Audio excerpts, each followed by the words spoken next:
अस्सलामु अलैकुम प्यारे अजीज़ दोस्तों साथियों, आप तमाम लोग बचपन से ही फ़िरौन और हज़रत मूसा अलैहिस्सलाम का वाक़या तो सुनते ही आए होंगे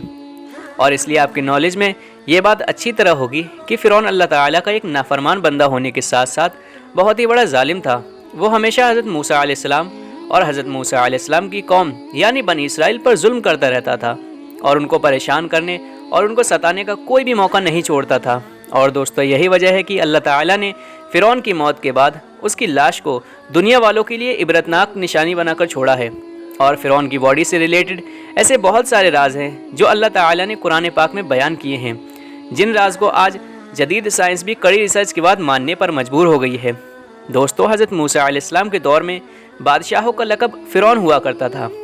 यानी जो भी बादशाह बनता था उसे फ़िरौन कहा जाता था।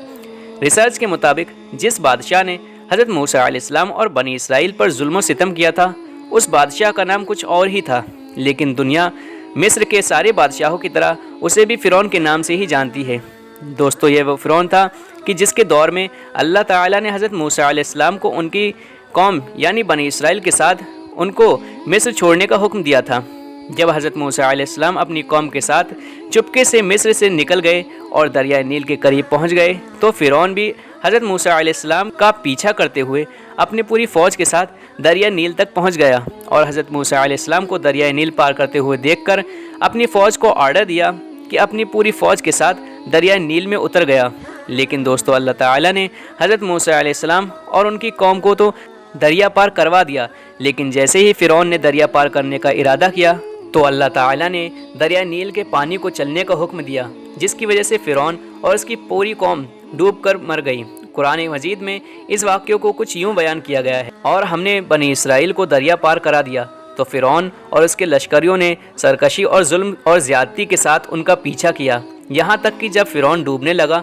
तो बोल उठा, मैं इस बात पर ईमान लाया कि उसके सिवा कोई इबादत के लायक नहीं जिस पर बनी इसराइल ईमान लाए हैं, और मैं भी सर झुका देने वालों में से हूँ। उससे कहा गया, अब ईमान लाता है, हालांकि तू पहले नाफरमान था और दूसरा फसादी था, और आज हम तेरी लाश को बचा लेंगे ताकि तू बाद वालों के लिए इबरत की निशानी बने, और बेशक बहुत से लोग हमारी निशानियों से गाफिल हैं। दोस्तों, देखिए कुरान करीम की आयत में अल्लाह ताला ने बिल्कुल साफ़ तौर पर यह फरमाया है कि हम फ़िरौन की लाश को आने वाले लोगों के लिए बचा कर रखेंगे ताकि फ़िरौन की लाश आने वाले लोगों के लिए इबरत की निशानी बन सके। अल्लाह ताला के हुक्म के मुताबिक 1898 में फ़िरौन की जिस्म दरियाए नील के करीब बरामद हुआ